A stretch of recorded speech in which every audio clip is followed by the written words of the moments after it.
హార్దిద్దాం. కాంచీపురపురాధేశాం కళ్యాణ గుణరూపిణీం కామాక్షీం శాంకరీంబాం కళావతీం నమామ్యహం. అదేవిధంగా బిక్కవోలు గణపతిని కూడా స్మరిస్తూ మహామంగళహారతి. తప్త కాంచన సంఖ్యాగం కర్పూరేణ సమన్వితం నీరాజనపదం దేవాగ్రహాణ గణనాయక నికామే నికామేన పర్జన్యో వరసరభరేణ్యో నవోషధయ పశ్యంతాం యోగక్షేమో నల్పనః. అవాహినేభ్యः సర్వేభ్యः దేవీ దేవతామయం సమర్పయామి, నమస్కరోమి.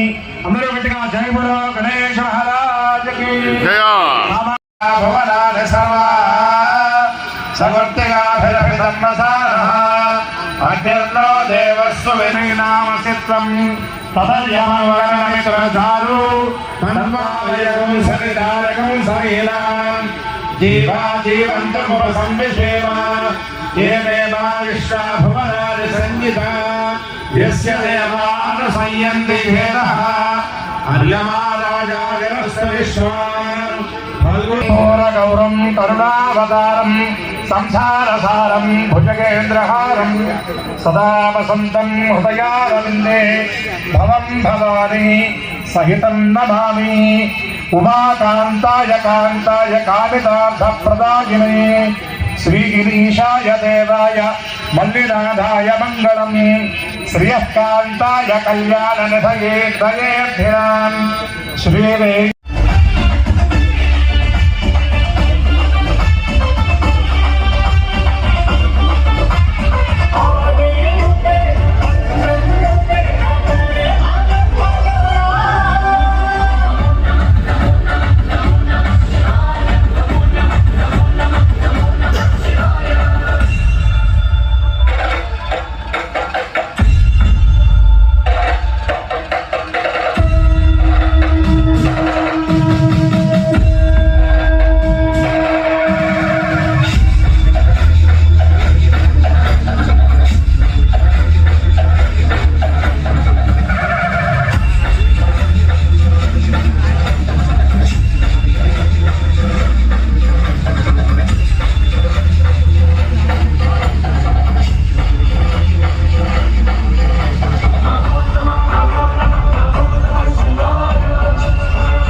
జననీం శరణం ప్రపత్తి అని దేవీ భాగవతంలో వ్యాసుల వారు అంటారు. అమ్మ మనందరికీ ఐశ్వర్యాన్ని ధనాన్ని సంపదను ఇచ్చేటప్పుడు లక్ష్మిగా భాషిస్తుంది. జ్ఞానాన్ని ఇచ్చేటప్పుడు బుద్ధినిచ్చేటప్పుడు అమ్మ ధవల ధవల కాంతులతో సరస్వతిగా భాషిస్తుంది.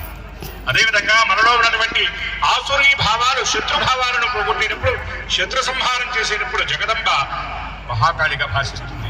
అదేవిధంగా ప్రాణుల యొక్క జీవుల యొక్క సమస్త జంతుజాల యొక్క ఆకలిని తీర్చేటప్పుడు అమ్మ అన్నపూర్ణగా భాషిస్తుంది. అటువంటి అమ్మవారిని అన్నపూర్ణ స్వరూపంగా అన్నదాయినిగా మనందరం తిని జీర్ణం చేసుకునేటటువంటి శక్తి ఏదైతే ఉన్నదో, జీర్ణమైనటువంటి అన్నం తాలూకు సారం శరీరవంతుడికి కూడా పంపిణీ జరిగేటటువంటి ఆ విధానం ఏదైతే ఉన్నదో ఆ శక్తి ఆ చైతన్యం అన్నపూర్ణ అని పెద్దలు చెప్పారు. ఇంతేకాకుండా అన్నం ఎక్కడి నుండి లభిస్తుందంటే ఓషధేభ్యో అన్నం అన్నాత్ పురుష అని వేదం.